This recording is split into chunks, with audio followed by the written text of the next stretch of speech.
guys, and welcome to the very first episode of the new series, hopefully, Lego Train Renovations.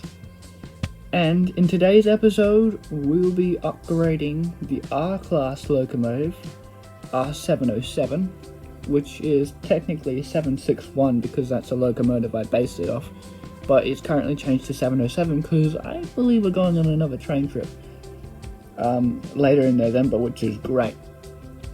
So yeah, the last train trip was awesome. I didn't really upload anything about it, but there is a little bit on my latest video.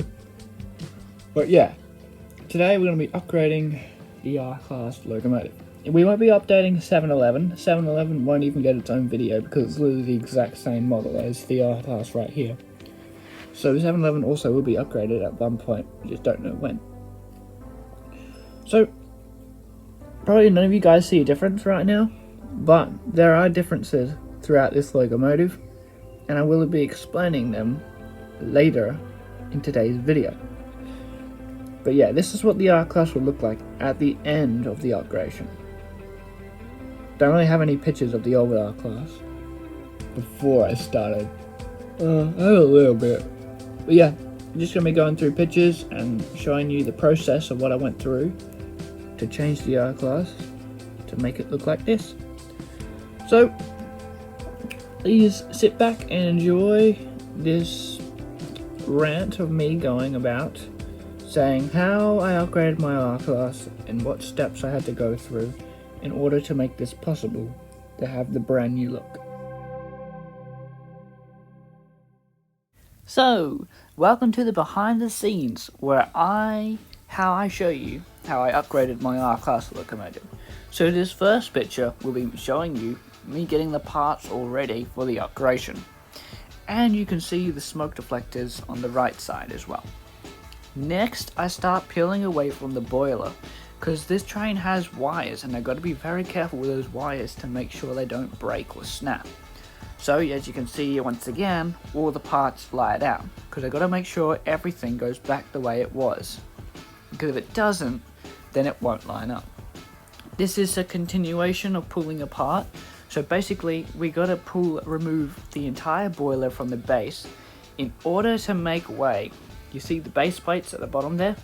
We got to transform them all into big red base plates, which I'll explain why, because it basically makes the base plate stronger because the R-Class is fairly weak.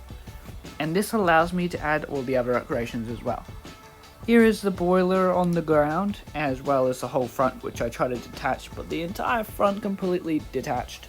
So I decided I gotta make that stronger. Here's the back bogie and the big drive wheels, along with some more parts of the R-Class. And now we get to the real juicy part of the whole renovation. As you can see, I had to make sure the wires were out of the way, and the train literally looks not like a train anymore. It's crazy how much I had to dismantle this R-Class just to do this part. But it's not over yet, because now I'm removing the entire bottom of the R-Class. So that's why the wheels were removed, so now there's literally nothing underneath this base. And we have now attached the new red base plate, as you can see right there. After that, we can start assembling the R-Class again. So, we start assembling the R-Class and making sure everything is nice and strong, and then it goes together back the exact way it was. And this picture is basically me showing you, testing out to see whether the boiler actually still fits, which it does, which is good. Now next, we're just putting some bits back, whole front back together, making it a little more stronger, and doing some more changes to the front for the new upgradation that I'm adding at the front. The next picture is the black tiles you can see on the sides of the red. That covers up all the red that would have been visible. Now it's fully black, which looks great, keeping the R-Class nice and strong as well. Now I'm reattaching the R-Class, putting it back together, so the boiler's going back on now since it's all ready. I've done everything I needed to do with the whole base plate. As you can see, the wires over there are all in a mess, which is kind of crazy if you ask me. But yeah, once that's all done, we straighten out the wires, make sure the wires are out of the way of the studs, thus allowing me to put the rest of the boiler on. So yeah, making sure all the wires are neat. And as you can see, I have now put the boiler back together, so the wires are all hidden, and it's all great. Made sure to turn the lights on to make sure it still worked, which it did, and that was good as well. Now finally, we're putting back on the wheels, so making sure everything's right, and at this point in time, the train is very strong at the front, because that upgradation actually allowed me to make the R-Class even stronger, which is why I had to pull apart so much. And now finally, I've reattached the smoke deflectors, put everything back together, and the R-Class is all done. So, there you go. That is a quick summary of basically what I did in order to add this new upgradation.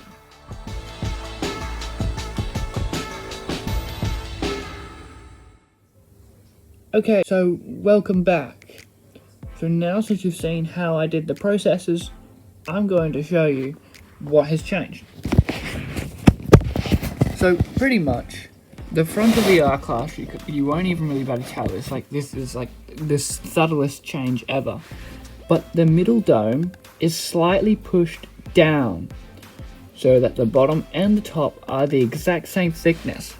Originally, the top was pretty thin, and the bottom was pretty fat, but now they're the exact same thickness, and this dome is, this little circle bit is basically exactly in the middle, which is fantastic. The next change is there are now tiles, black tiles running through the whole base right here, and some T-slopes to get rid of that gap on the side, on the underneath of the boiler. I also got rid of this skinny under that. Unfortunately, you can see that's pretty weak now, so I need to fix that at one point. But yeah, that's pretty much really all the changes, really. And it was a great change. It really did help the R-Class to look better. So yeah, lights still work, which is great, and still works on railway mode as far as I can tell, even though there's literally no railway. But yeah, that's pretty much what happened. And also the front is a lot more stronger now, so it's less weak, which is great. So that's pretty much all the changes that I've done to this. Also, in case you guys have been wondering, for the past week I have been designing the new locomotive that I was talking about. I don't know if I'm going to show you a sneak peek, but all I'm going to say is it is a green steam locomotive. It's not Puffing Billy, by the way, but a green steam locomotive that is 462. So it's got 4 wheels at the front, it's got 6 wheels in the middle, big XL wheels like the R-Class, and 2 trailing wheels at the back, which hence why it's called 460. So yeah, and it honestly looks quite nice. I haven't finished designing the tender yet, but the whole locomotive itself is basically done, and I might show you that later on. So yeah, so that was basically the upgrade to the R-Class. So thank you guys so much for watching, and I hope to see you guys all next time. Before I say bye, if you guys enjoyed this first episode of a new series, what could potentially be a new series, then I'd really appreciate it if you were to like this video as well.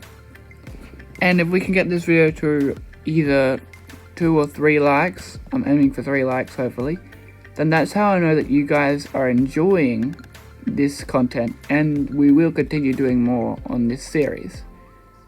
But if we don't reach that milestone, then unfortunately I think this may be the first and last episode of the new series.